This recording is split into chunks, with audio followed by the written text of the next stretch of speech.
수도 서울, 도시와 도시인들의 생활. 아시아의 수도들 중에서 대한제국의 황제가 사는 서울은 현재 가장 독특한 풍경을 보여준다. 아침에 나라 군주가 살고 있는 평소 서울의 모습은 이상하게도 상상과는 달리 천차만별이었다. 서울은 과거와 현대, 아시아 특유의 원시 상태와 세계적인 변혁 사이에 급격한 대조를 보여주고 있었다. 이런 대조적인 모습은 지상 어디에서도 볼 수 없는 특이한 현상이다. 신선한 아침의 작은 나라는 19세기 말까지 외국인을 초대하지 않았고 이미 오래전부터 중국과 일본에 살고 있던 외국인들도 견제했다.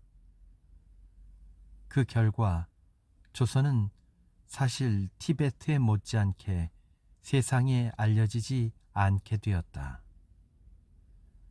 네팔 왕이 거주하는 카트만두나 라산은 제외하더라도 서울이 베이징이나 카불보다 해안에 더 가까운 곳에 위치해 훨씬 교통이 좋은데도 파리 해외 선교사절단의 선교사들 외에는 오늘날까지 조선과 서울로 들어온 유럽인은 한 명도 없었다. 지금은 어떤 형태로든 서울이 개방되었지만 1882년 이 땅에 위대한 격동의 시기가 닥쳐오고 외국의 열광이 조선의 왕과 우호지약과 통상조약을 체결했을 때도 이상하게 관광객들의 손길이 닿지 않았다. 또한 어디에나 존재하는 세계 여행자들도 조선에 대해서는 조용했다.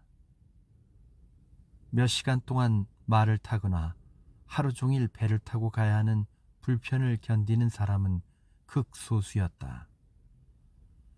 일본이나 중국에서 조선으로 오는 사람들은 대부분 항구 도시를 방문하는 것으로 만족했고 그들이 항상 잘못 알고 있는 고요한 아침의 신비한 나라에 대한 나름대로의 정보를 전했다. 항구 도시 제물포와 42km 떨어진 서울 사이에 철도가 부설되면서 비로소 외세의 물결이 서울에 침투하기 시작했다. 증기선이 항구에 짐을 내리는 동안 여행객들이 흥미로운 도시에 할애하는 시간은 비록 몇 시간밖에 안 되지만 말이다. 우리들이 서울에 좀 더 관심을 가지기 전에 올바른 발음에 대한 의견이 분분했다. 이 문제는 평소 학자들뿐만 아니라 동아시아에 거주하는 현지 외국인들 사이에서도 꾸준한 논쟁의 대상이었지만 뚜렷한 해결책을 찾지 못하고 있다. 서울은 조선어로 수도라는 의미일 뿐이다. 보통 베이징과 난징, 중경, 도쿄, 교토는 널리 상용되는 한자로 동서남북 방향을 나타내는 한자와 함께 수도를 의미한다. 조선 고유의 문자인 언문으로 서울은 2개의 음절과 4개의 음소로 표기된다. 독일어로는 소, 요, 우, 엘로 표기할 수 있다. 움라우트 외는 러시아어나 스페인어의 움라우트 외처럼 열린 음이고 그 앞에 발음 위는 조선어에서 치찰음 다음에는 발음이 되지 않아 실제 발음은 소울로 입을 크게 벌리고 오를 발음한다. 언뜻 들으면 거의 사울로 들리는 것 같다. 그러나 어떻게 해서 조선인들은 모두 쇠울로 심지어 프랑스인들이 쓰는 것처럼 아프의 음절을 강조하여 세울로 발음하는지 이해할 수 없다. 권위 있는 리트호펜의 조언에 따라 조선어와 유사한 중국어의 오유음을 독일식으로 옮기고 난 후 우리도 논란의 대상이 되고 있는 소울의 이 올바른 명칭이라는 것을 알아야 할 것이다. 그 외에도 옛 이름 한양과 경이 조선에서 전혀 사용되지 않으므로 우리의 지도에서도 옛 표기를 더 이상 사용해서는 안 될 것이다. 서울의 지리적 여건은 매우 독특하다. 산기슭 바로 아래까지 집들이 늘어서 있는 데다 지변에 높은 산들이 둥글게 에워싸고 있어 분명히 지상에서 가장 아름다운 거주지로 손꼽힐 것이다. 입지 조건은 테헤란과 잘츠부르크와 비교할 수 있다. 이 두 도시들은 많은 유사점을 가지고 있다. 그러나 잘츠하고 강변의 옛 주교구 도시와 비교해 볼 때 서울에는 우뚝 솟은 성과 같은 건물이 없으며 테헤란에 비하면 테마밴드 산처럼 거대한 산도 없다. 북쪽과 남쪽에 우뚝 솟아있는 북한산과 남산은 규모나 높이에서 훨씬 뒤떨어진다. 서울보다 고도가 약 300m 더 높은 남산에서 내려다보면 아주 놀라운 광경이 펼쳐진다. 산이 둥글게 에워싼 평지에는 밀집된 가옥들이 계곡까지 끝없이 넓게 펼쳐져 이어졌다. 서너 군데의 짧은 계곡들은 호수의 지류처럼 산로 둘러싸인 평지를 열어주는 역할을 하고 있었다.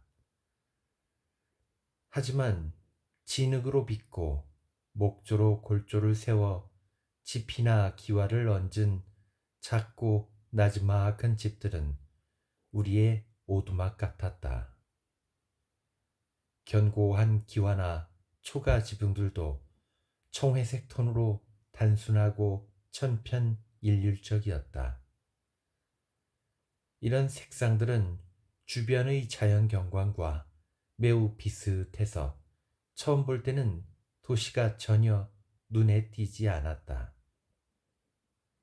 조선의 주택은 미신과 수천 년 동안 전해 내려오는 전통으로 획일화되어 있었다. 유교국가의 거리에서 볼 수 있는 한결같은 규칙도 이런 일관성을 능가할 수 없을 것이다. 도시 변두리에 드문드문 보이는 박공 지붕들이 바닥에 납작하게 붙어있는 일반 주택들 위로 우뚝 솟아 있었다. 양 끝이 튀어나와 둥글게 휜 기와지붕은 완전한 중국식 궁전의 웅장한 지붕들이었다. 중국의 영향으로 동아시아 어디에서나 볼 수 있지만 이런 기와지붕들은 나머지 건축물과 전혀 어울리지 못했다. 보통 서울에는 공공 건물이 없다. 높은 고관이 머무는 관청들은 중국 고관의 아문처럼 단지 별치에 불과하다. 일반 주택과는 높이가 아니라 넓은 면적을 통해 구분된다. 이상하게도 조선의 수도에는 절이 없다. 다른 아시아 지역, 완전히 문명화되었거나 어설프게 개화된 세상 어디에서도 전례가 없는 사실일 것이다. 궁궐이 있고 수십만 명이 사는 거대한 수도에서 한두 종교는 신봉할 만한데 사찰이 없다니 신기할 따름이다. 보통 아시아 국가들은 왕의 궁전 옆에 사원이나 사찰들이 세워져 있어 도시의 상징적 모습을 나타내는 것이 보편적인 현상이다.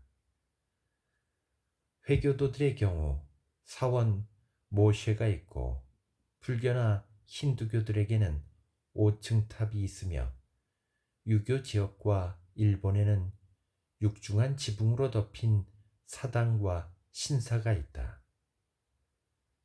이런 건물은 많은 군중들이 모이는 대규모의 거주지에서 가장 눈에 띄는 상징물이며, 여행 안내 책자 베데커가 제일 먼저 별 표시를 하는 관광 명소이다. 서울의 중심 황제의 궁궐 한가운데에는 유일하게 사찰 지붕이 하나 눈에 띄었다.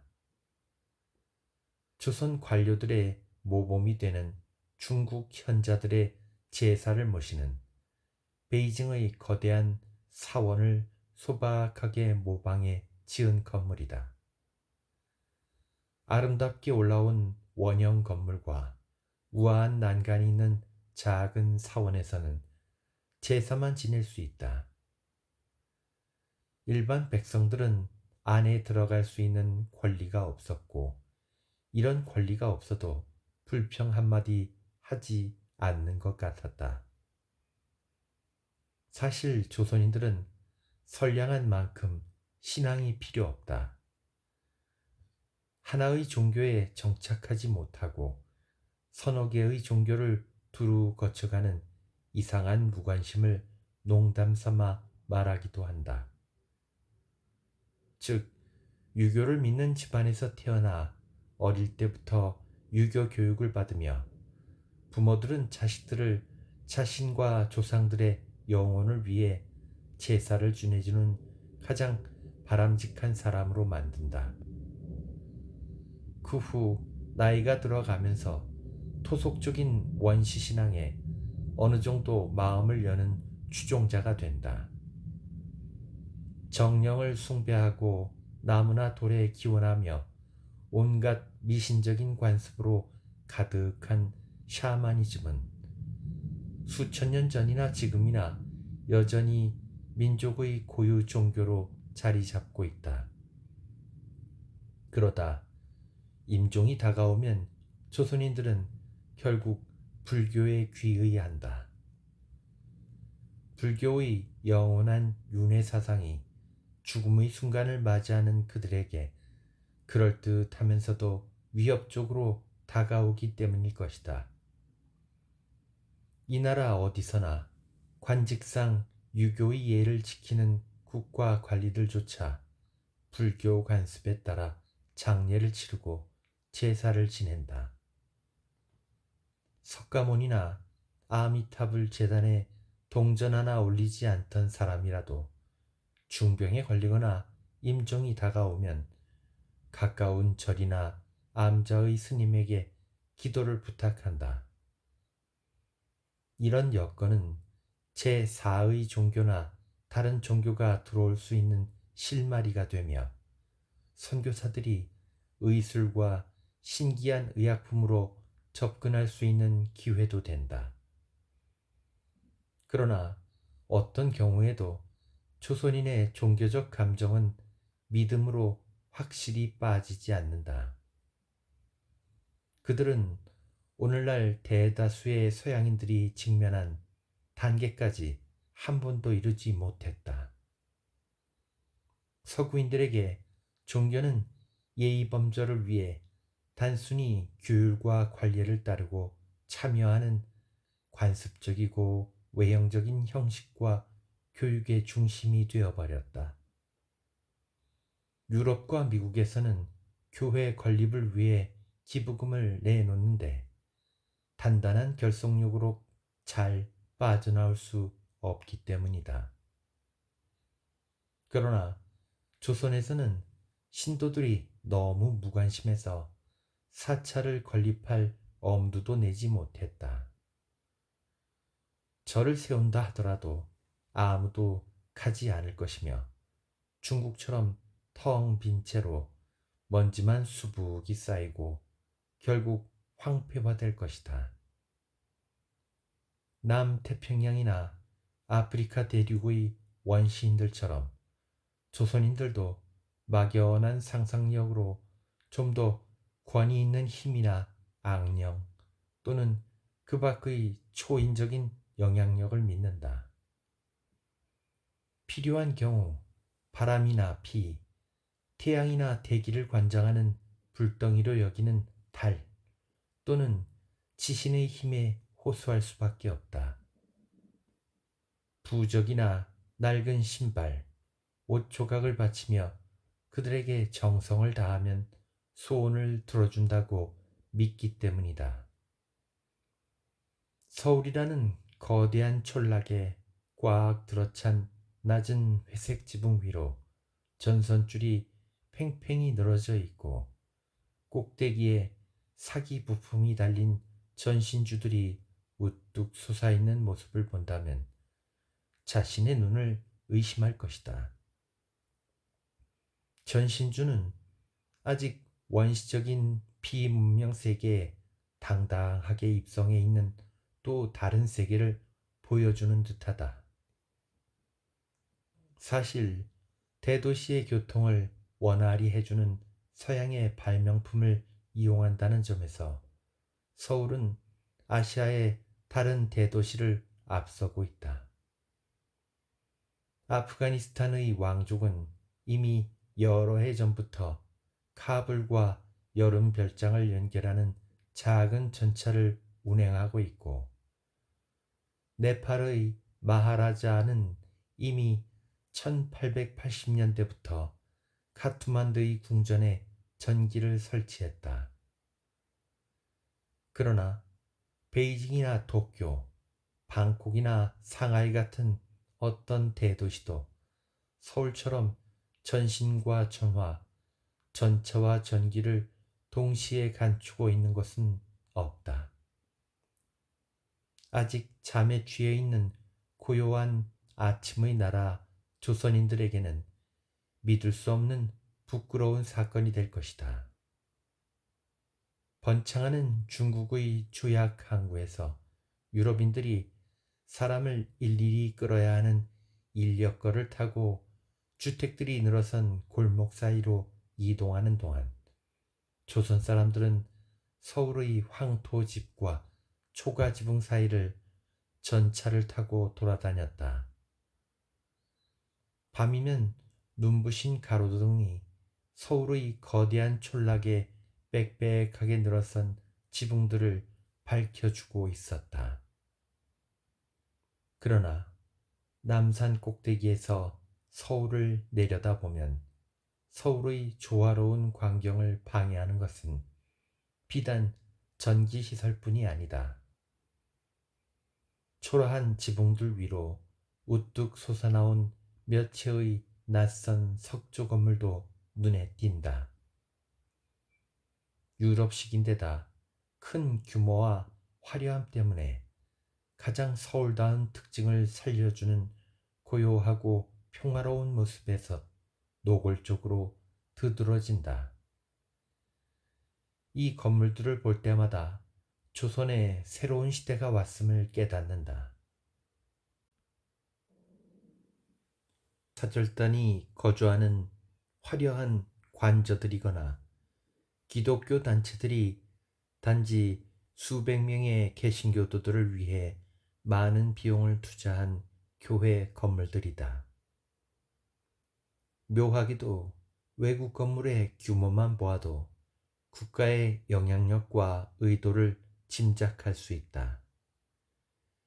이국적인 건물 중에서 일본, 러시아, 프랑스의 공사 관저가 제일 먼저 눈에 띈다. 교회 중에는 프랑스 가톨릭 교회와 미국 장로교 교회가 단연 압도적이다. 일본이나 러시아, 프랑스, 미국 사람들은 실제로 조선에서 주요한 역할을 한다. 일본은 훌륭한 영사관뿐 아니라 아름답고 커다란 언덕 위에다 따로 하얀 바탕에 붉은 태양이 그려진 일장기가 휘날리는 멋진 영사관을 소유하고 있다. 일장기는 이곳이 모국처럼 편안한 모양이다. 사실 이곳에서만 일장기가 펄럭이는 것은 아니다. 일본 병영과 학교, 병원에도 일장기가 나부낀다. 무엇보다 최근에 거창하게 완공식을 한 3층짜리 우체국 건물은 절망에 빠진 조선 정부의 커다란 분노의 대상이 되고 있다. 조선 정부는 교묘히 밀고 들어오는 일본의 뻔뻔스러움을 통해 자신들의 무력함과 종속성을 뼈저리게 느끼고 있었다. 일본이 정부 대표의 위엄을 지키는 활동 외에 병원과 학교, 은행, 수많은 상점과 주택을 건설하는 등 겸손한 활동으로 이목을 끈다면 유럽 열강은 첫눈에 체면을 고려한 의도성이 짙은 영사관을 세우면서 계획적으로 당당하고 대담하게 진출하고 있다. 프랑스와 러시아는 외교 대표들의 호화 저택을 세워 도시 전체가 수치와 회환에 차 땅속으로 꺼져 들어가는 듯했다. 서울 안에 자랑할 만한 건축물이나 나머지 열강이 지금까지 보여준 그들의 우세한 상징적 힘을 과시하는 건물도 도시 서쪽 언덕에 위치한 프랑스와 러시아의 화려한 새 공사관저보다 강력한 인상을 주지는 못했다. 조선에서 두 국가의 관심은 실용적인 무역과 산업에서 돈이나 금전적 가치를 얻는 데 있지 않았다. 러시아는 전혀 하는 일이 없었고 프랑스 사람들은 이제 막 철로 건설과 광산업에서 자본을 투자하기 시작했다. 그들이 추구하는 것은 정치적 영향력이며 그 영향력은 건설 사업을 통해 분명히 드러날 것이다. 아무튼 현재 조선인들에게 그들의 목적은 완벽하게 수행되었다. 마치 수도와 황제의 궁전이 러시아와 프랑스의 깃발 아래 직접 보호를 받고 있는 것처럼 보였다. 나머지 국가들과는 상관없는 일이었다. 미국인들은 조선에서 경제적, 정신적으로 중요한 위치를 차지하고 있으면서 17년 동안 대사가 상주하고 있었다. 그러나 이들은 세계 도처에 만연된 잘못된 민주주의 관념에 빠져 외교관들에게 품위 있는 주거지를 제공하는 문제에 소홀했다. 유럽 각국의 수도에 있는 미 합중국의 대사관과 공사관은 언제나 다른 외교관들의 조롱거리이자 막강하고 부유한 정부에게는 영원한 비난 대상이 되었다. 부유한 열강인 미 정부가 대사들에게 터무니없이 부족한 임금을 주는 데다 대개 다른 나라의 외교관들에 비해 상대적으로 초라한 공관에서 지내야 했기 때문이다. 하지만 조선의 작은 관저에서 자신들이 돋보일 수 있는 이웃 유럽 관저들과 가까이 있다면 미국 공사들은 위로가 될 것이다. 독일 제국의 외교관 역시 소박한 관저에서 고요하고 겸손하게 은닉하고 있다. 마치 백합과 장미가 하늘을 향해 자랑스럽게 머리를 쳐들고 있는데 옆에서 남몰래 꽃을 피우고 겸허히 고개를 숙이고 있는 제비꽃처럼 말이다.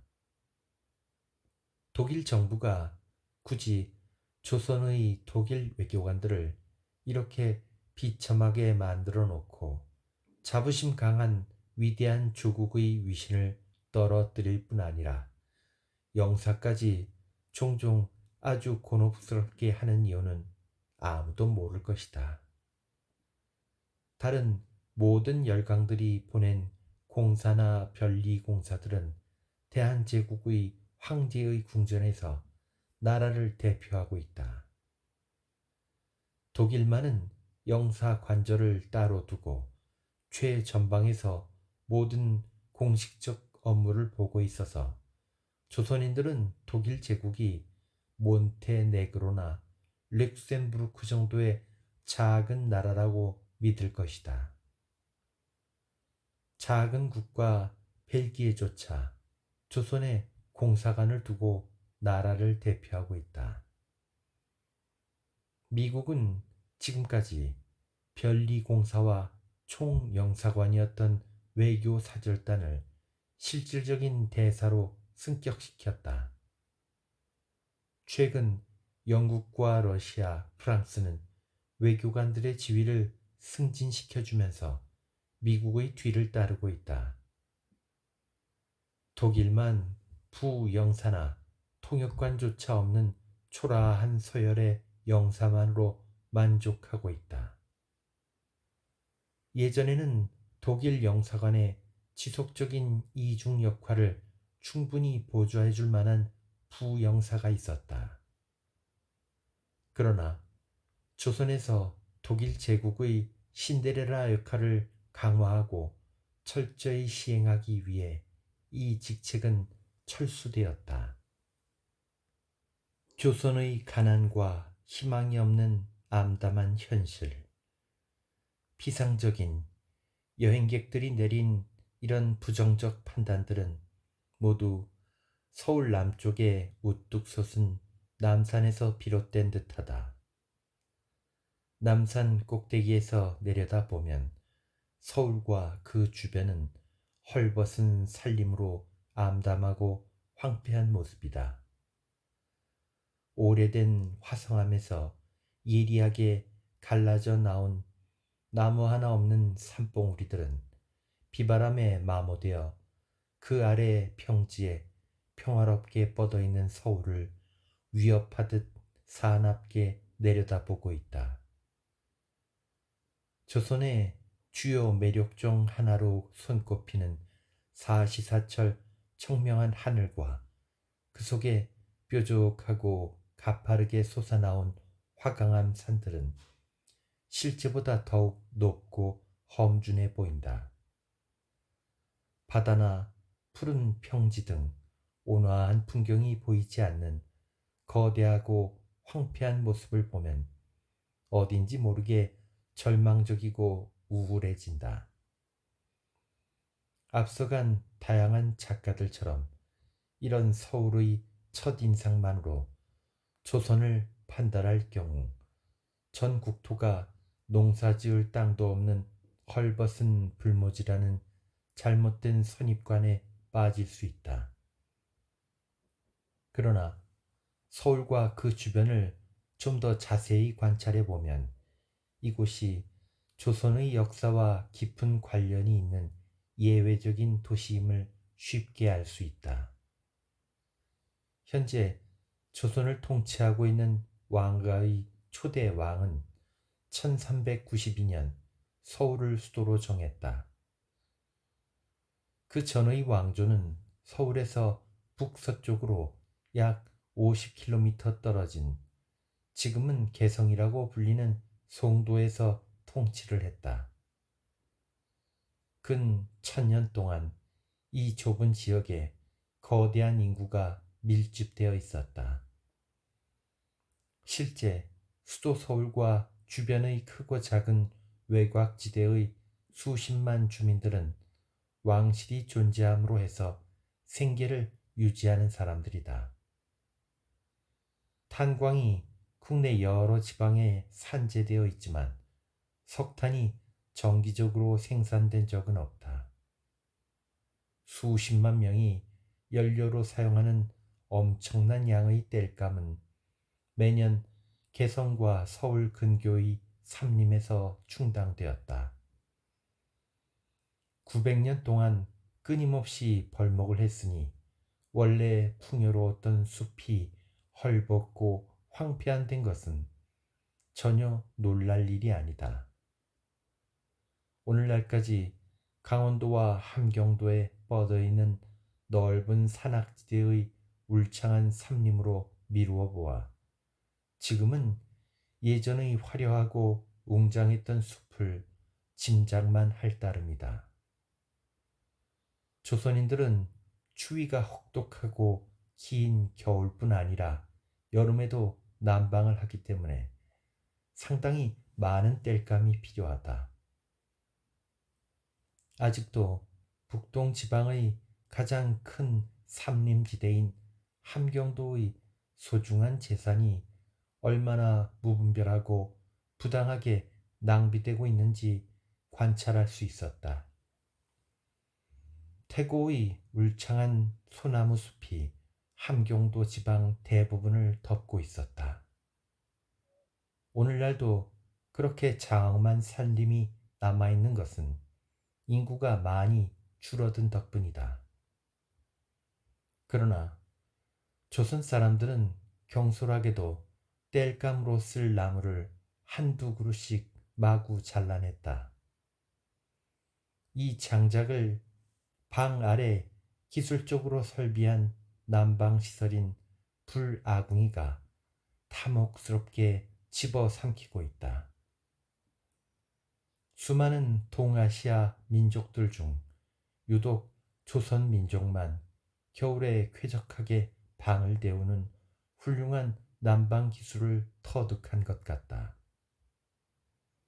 중국인은 벽을 쌓아 올린 배관 난로이자 침실 역할을 하는 캉을 지프로 피우기 때문에 좁은 공간은 연기로 가득 차 앞을 보지 못하거나 매일 손을 덮이는 목탄 화로의 독가스에 질식할 위험에 노출되어 있었다. 일본인들은 난방을 전혀 하지 않는다. 그들은 중국처럼 캉이나 난로도 모르고 조선인들처럼 온돌용 아궁이도 없다. 일본인은 어설픈 방법으로 손을 데우는 목탄 화로의 작은 불상자에 의지하고 있다. 유럽에도 수입된 작은 난방용 통은 난방장치라기보다는 장난감으로 사용되고 있었다. 겨울에 아늑하고 따뜻한 온도를 사용하고 있는 조선인은 난방 기술에 매우 자부심을 느끼고 있는 것으로 보인다. 그래서 그런지 여름에도 난방을 한다.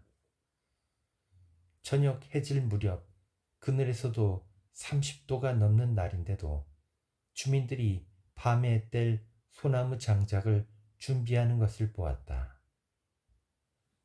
북쪽 산간지방은 밤이면 기온이 10에서 15도로 뚝 떨어지므로 방바닥을 뜨끈뜨끈하게 데운다.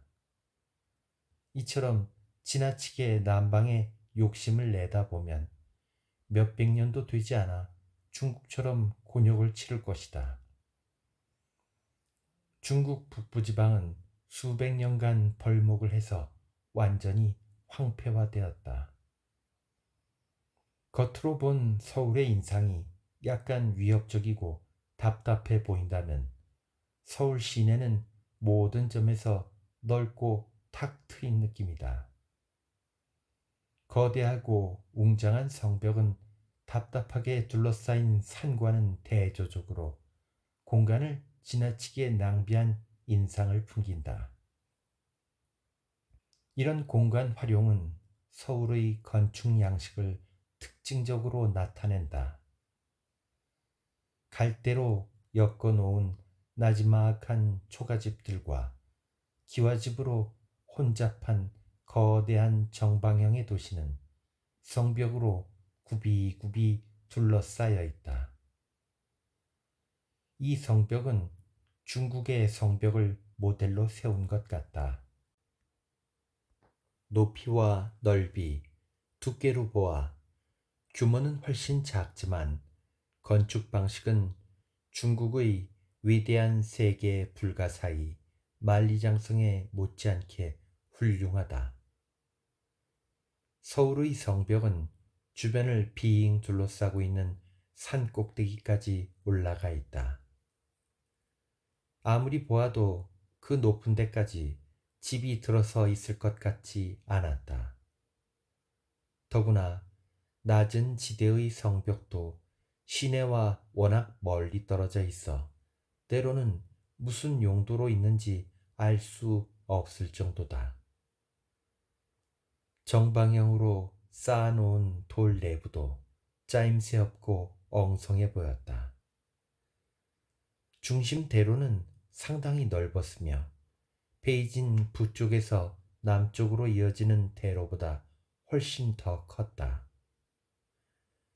대도시의 화려함을 지닌 천안문에서 영정문까지 내려오는 흔히 황제의 길이라고 부르는 중국의 장엄한 주요 간선도로만큼 넓었다.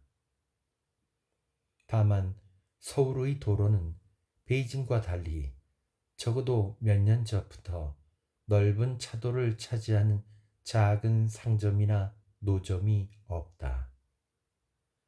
도로가 유난히 넓어 보이는 것은 똑같은 집들이 나지막한 데다 길 양쪽으로 길게 늘어서 있기 때문이다. 그래서 그런지 인구가 밀집된 수도의 거리라기보다는 오히려 어설프게 넓혀놓은 광장처럼 보인다. 도로의 길이와 폭은 주변에 보이는 것과 이상하게 대조를 이루었다. 집들은 아주 작으며 내부는 우리 아이들이 장난감을 가지고 노는 넓은 인형집보다 그렇게 크지 않았다. 입구의 문들은 허리를 굽혀야 들어갈 수 있고 방에서 일어설 수도 없다. 방 바닥에서는 웅크리고 있어야 하며 가구가 거의 없지만 온몸을 자유자재로 움직이는 데는 제약이 있다. 이처럼 작은 방을 유일하게 장식하고 있는 것은 아름답게 짠 돗자리와 기름을 입혀 잘 찢어지지 않는 종이다. 이런 기름 종이로 비옷과 모자, 장판지, 담배 쌈지 등 각종 생활용품을 만들기도 한다. 거리에서 활보하는 가마와 말들도 다른 곳에 비해 훨씬 적은 편이다. 동쪽과 서쪽의 이웃나라 사람보다 한 뼘은 좋기 큰 조선인은 양반의 이동수단으로 가마를 이용하는데 중국인이나 일본인이라도 그렇게 좁은 상자 속으로 잘 들어갈 수 없을 것이다. 나라 전체에 차는 한 대도 없다. 다만 최근 들어 조약 항구에서 순수레나 외국인들이 뒤어온 작은 짐수레는 볼 수 있다. 평소 모든 짐은 조랑말이나 힘센 황소 등에 실어 운반한다. 황소는 덩치가 커서 서울의 거리 풍경에서 눈에 잘 띄는 동물 중 하나이다. 짐들을 지나치게 많이 싣고 다녀 놀라울 때도 많다. 이런 무거운 짐들을 어린아이들이 나무로 된 광줄이 비슷한 들것에 얹어 끌고 다니는 모습도 볼 수 있다. 등에 맬 수 있는 띠가 있어 어떤 짐이든지 편안하게 바닥에서 들어 올릴 수 있는 간단한 삼각구도로 된 사다리꼴 모양의 받침대를 조선인들은 발명했다. 이것은 등 근육의 힘을 최대한 활용할 수 있는 훌륭한 운반수단이다. 10살이나 그보다 어린 사내 아이들이 등에 짐을 지고 다니는 모습도 눈에 띈다.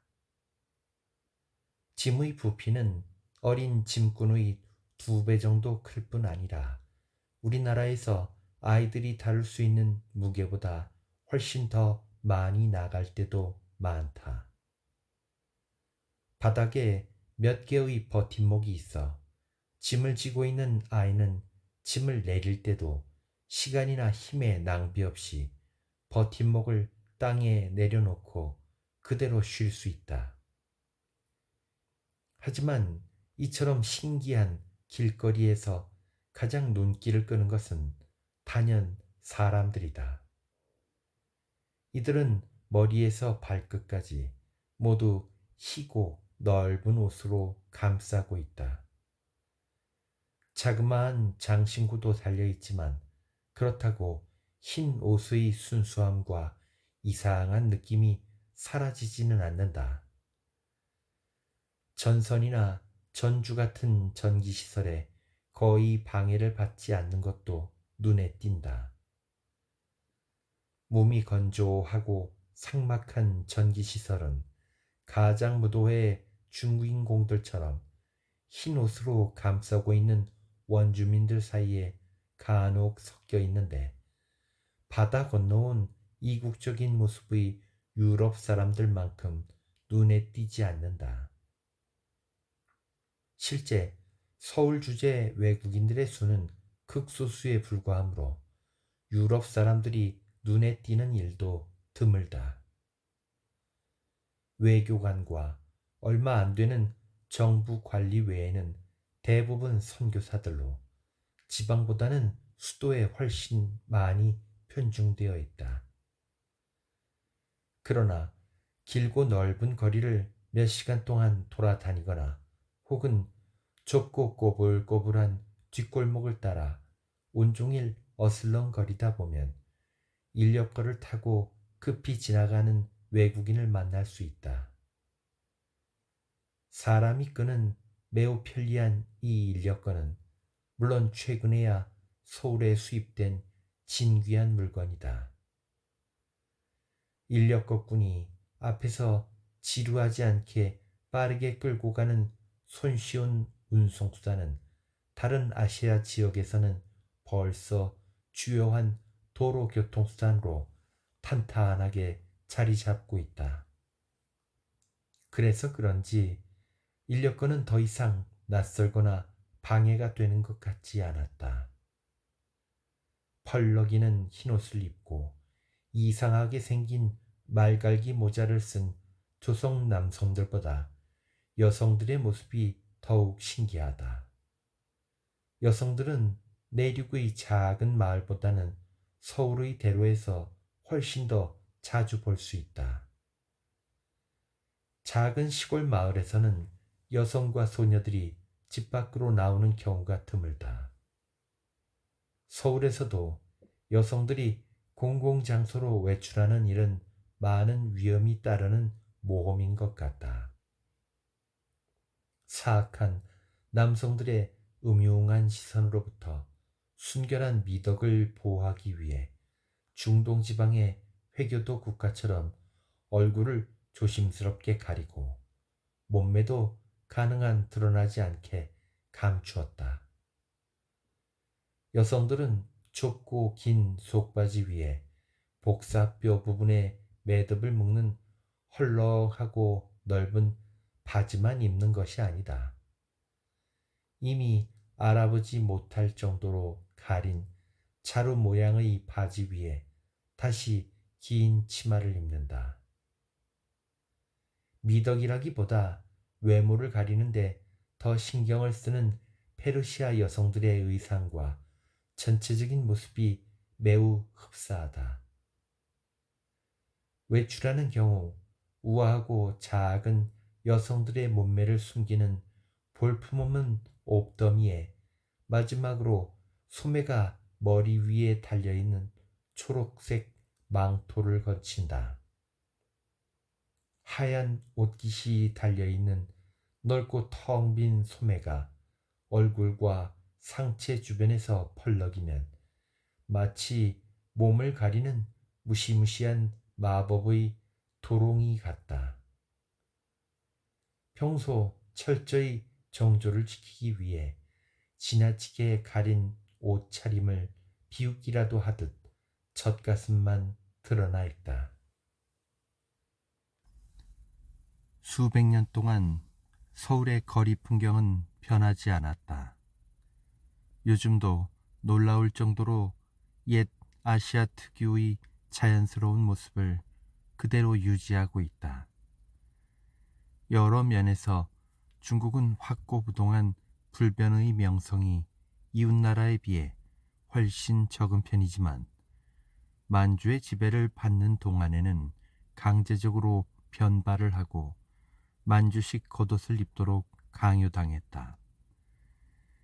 이런 철저한 개혁으로 중국 민족과 도시의 전체적인 외관은 완전히 변할 수밖에 없었다. 그러나 조선은 우리에게 여전히 만주 통치 이전의 중국 대륙과 사람들의 모습을 보여주는 것 같다. 특히 칙령으로 1638년 당시 중국에서 통치한 적 있는 청나라의 첫 번째 황제는 기꺼이 굴복에 응한 감사의 표시로 조선인들에게 변발을 면제해 주었다. 옛 중국식 의상도 서울의 궁중에서는 오늘날까지 변함없이 존속했다. 반면 중국에는 만주식 의상만 남아 있었다. 하지만 조선의 역사를 잘 살펴보면 백성들은 여전히 그들 고유의 옛 의상을 입고 있다. 북동지방 함경도 남서쪽 끝자리에 있는 웅장한 숲속의 오래된 사찰 서광사에는 태조대왕의 의상이 다른 유물과 함께 보존되어 있다. 태조대왕은 500년 전에 왕조를 세웠다. 의상의 형태, 이상하게 생긴 창 모양의 검, 자루가 굽은 지팡이, 등잔불, 받침대와 왕의 권위를 상징하는 다른 유물들은 지금도 서울의 궁중에서 사용되는 것과 같은 모습이다. 7세기 남파선을 타고 들어온 네덜란드의 하멜이 기록한 조선인들의 의상 모습과도 똑같다. 한마디로 요즘 복장과 똑같다. 역사적 관점으로 볼 때 태고의 옛것이 그렇게 끈질기게 이어지고 있지만 유감스럽게도 조선에 더 이상 보존될 것이 많지 않은 시기가 다가오고 있음을 알 수 있다. 비록 월등하게 앞서가는 이웃 일본인들처럼 양복을 입고 이발한 머리에 실린더 모자를 쓰고 나타날 때는 요원할 것이다. 현명하게도 조선 사람들은 유럽식 복장을 좋아하지 않기 때문이다. 중일 전쟁 후 온 나라와 왕조차 적지 않은 일본의 영향을 받는 동안 외국 주재 조선 외교관들은 짧은 머리에 유럽식 양복을 입어야 한다는 법령이 공포되었다. 그러자 강력한 반발이 일어났다. 먼저 유럽으로 떠난 한 조선 외교관은 홍콩에서 꼼짝도 하지 않았다. 신분이 높은 양반들은 상투 없이는 고위 관직자의 외교적 역할을 수행할 수 없다고 믿었기 때문이다. 국왕이 몸소 좋은 본보기가 되어 서구화라는 불가피한 발전의 재단에 고귀한 두 발을 희생했지만 신하들의 눈에는 오히려 일본인처럼 짧은 머리로 보였던 것이다.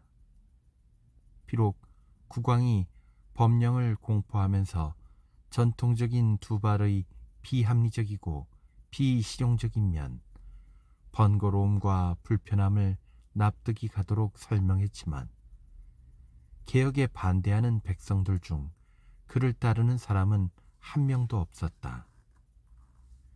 옛것에 대한 애착이라기보다는 일본인과 일본을 상기시키는 모든 것에 대한 증오에서 비롯되었다. 같은 이유로 담뱃대 길이를 줄이는 법령도 효과를 거두지 못했다. 조선 토착민들이 피우는 담뱃대는 적어도 50cm가 된다.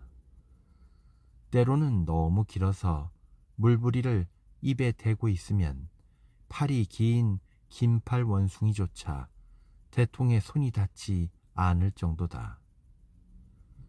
오랜 관습이 된 진정한 애연가의 대통은 절대 꺼지지 않는다. 이런 조선의 담뱃대는 사실 문화적 장애 요소다. 조선인들이 담뱃대와 그 길이를 고집하는 한 결코 서양인처럼 일을 할 수 없으며 시간은 금이라는 격언의 의미를 짐작할 수도 없을 것이다. 그러나 불행하게도 앞에서 언급한 담뱃대의 단축 문제 경우 예전에 사용하던 긴 담뱃대는 여성들에게 넘겨주고 지금은 15cm의 짧은 담뱃대를 사용하는 일본인들 때문에 만약 짧은 담뱃대를 사용하라는 지시라도 내려오면 조선인들은 반역이라도 한 듯 일본을 증오할 것이다. 국왕과 진보주의자들은 비교적 성공적으로 다른 개혁들을 이끌어 나갔다. 원래 조선인들은 외국인을 혐오하지도 않으며 그렇다고 개혁을 적대시하는 것도 아니기 때문이다. 그러므로 숙련된 지도하에 별 어려움 없이 이른바 완전히 현대적 인간으로 변화시킬 수 있을 것이다. 국왕도 언제나 열정적으로 이해를 도모하며 외국 고문들의 진보적인 생각과 조언에 관심을 아끼지 않았다. 외국과 조약 체결 후 바로 시도된 조선 군인들의 새로운 편성은 기존 국왕의 전통에 특히 민감한 일침을 가했으며 동시에 수도 외관에 뚜렷한 급변을 초래했다. 옛날부터 조선에도 전시를 위한 일종의 징병제도가 있었다. 그 규모는 오늘날도 각 도시와 마을마다 병역 능력이 있는 장정들의 수가 적힌 옛 인구조사 자료에서 밝혀지고 있다. 하지만 군사교육, 일정한 군복과 무기에 대해서는 물론 언급된 것이 없다. 새로 창립된 병부가 몇 년 사이 상승 궤도를 달리며 궁중 외교사절단에게 권력을 과시할 수 있을 만큼 각종 영향력을 행사하고 있다. 미국과 러시아, 일본의 교관이 서로 교대로 지도했다. 첫 시범 역할을 했던 옛 왕실 근위병의 복장이 비실용적이라는 지적 후 프랑스와 일본이 군복과 무기의 모델이 되었다. 이제 서울에는 통일된 군복과 최신식 무기를 갖춘 9개의 연대 병력이 생겼다. 이 부대는 어디를 가나 눈에 띄어 국왕이 지대한 관심을 보이는 수많은 개혁과 원대한 개혁 중에서 군인들이 가장 우선순위라는 사실을 알 수 있다. 서울에서 이 사실을 아는데 몇 분도 채 안 걸린다. 평화롭고 거대한 마을에 하는 일 없이 빈둥거리는 9,000명의 군인들이 있다고 상상해보자.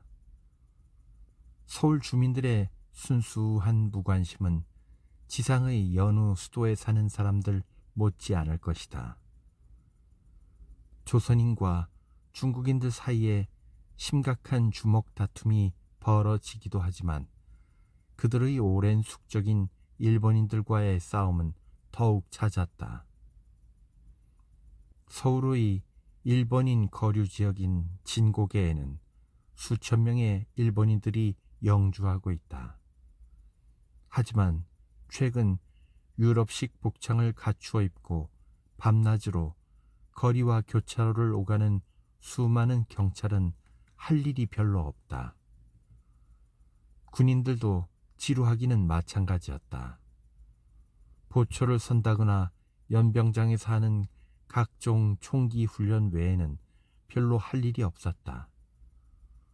또한 어떠한 농담도 해서는 안 되는 엄격한 군기와 냉혹한 군사적 규율이 전체적으로 직업 군인들에게는 부족했다.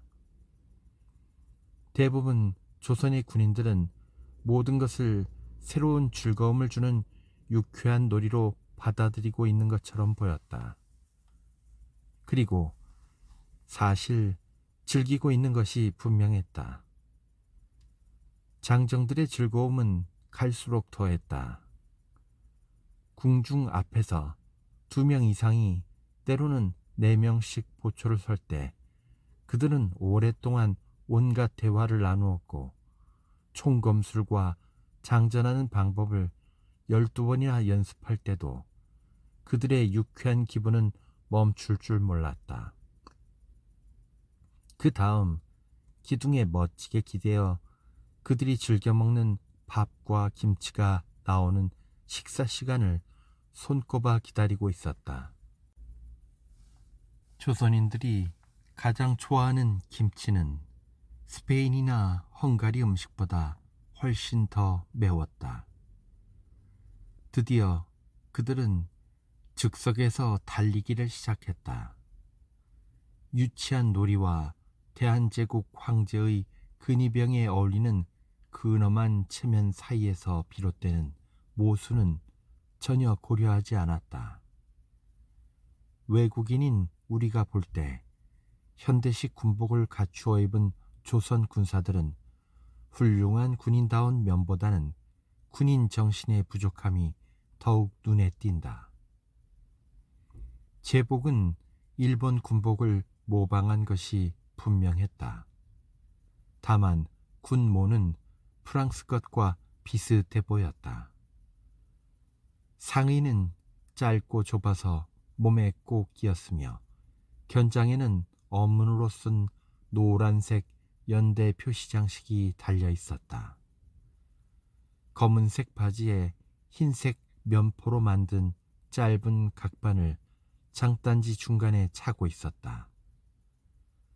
조선인들은 대개 발육이 좋고 건장하기 때문에 이런 복장을 해도 다리가 짧아 유럽식 군복이 잘 안 어울리는 일본인들보다 훨씬 잘 어울렸다. 다만 복장의 청결과 품질 면에서는 아직 부족한 점이 많았다. 특히 바지의 엉덩이 부분이 너무 빨리 닳곤 했는데 이것은 조선 군인들이 근무 시간 외에 그들 관습대로 양반 다리로 바닥에 앉기 때문이다. 각각 개인용의 고무깃을 착용하는데 셔츠가 많지 않기 때문이다. 세탁을 자주 하지 않는 독일에서도 아직 고무로 만든 셔츠를 발명하지 못하고 있는 실정이다. 이런 불필요한 문화용품은 토송을 도는 띠처럼 군인들의 목 주위를 제멋대로 돌고 있었다. 군화도 아직 일률적으로 통일되지 않았다. 유럽식 가죽 구두에 힘겹게 적응하고 있는 일본인들은 조선 군사행정부에 형편없는 불량품을 제공해 사기를 쳤다. 이 군화는 행진을 조금만 해도 금방 망가지며 딱딱하고 거친 소재 때문에 평생 집신만 신고 다니던 조선인들은 어느새 고통을 호소하고 있다. 근무를 하지 않을 때면 바로 편안하고 실용적인 집신으로 갈아 신는 것은 말할 필요도 없다. 내륙에서는 심지어 행군하는 동안에도 손이나 허리춤에 가죽 신발을 차고 맨발로 버젓이 걸어다니는 군인들과 종종 마주치곤 했다. 또 다른 패단은 다양한 머리 형태이다. 서울과 경기도, 황해도 같은 지방에서 징집된 병사들은 머리를 잘라야 했다. 그러나 능력 면에서나 업적으로 명성이 훨씬 높은 북쪽 평안도 지방에서 엄선된 부대들은 특별 대우로 예전의 머리를 그대로 유지할 수 있었다. 이들은 상투와 망건 위에 군모를 쓰고 있어 마치 막 결투에서 돌아와 결투 모자 위에 학생 모자를 쓴 독일 대학생처럼 보였다. 갓 조직된 신선한 아침의 나라 파수꾼들은 비록 겉보기에 부족함으로 온갖 비난을 받고 있지만 매우 유능하고 교양 있는 군인의 자질을 보여준다. 그리고 지극히 단순한 음악이라도 매 구간을 음악과 함께 행군하는 군인들의 모습은 정말 감동적이다. 소규모의 부대 앞에서 행진하는 나팔수들은 열심히 나팔을 불며 어린아이처럼 즐거운 소리를 끌어내고 있었다. 이런 음악 소리는 군대 음악이라기보다는 아이들 방에서 들리는 장난감 소리를 연상시킨다. 아주 단순한 박자의 신호음을 연결해서 만든 음악이나 마찬가지였다. 도시 전체가 근위병과 2인조 보초병들로 넘쳐 30분도 조용히 지나칠 수 없었다. 볼이 터지도록 불어대는 나팔수들의 단조로운 소리가 사방에서 울려 퍼졌던 것이다. 보초를 교대하기 위한 몇 걸음의 행보도 나팔수의 음악 없이는 불가능했기 때문이다.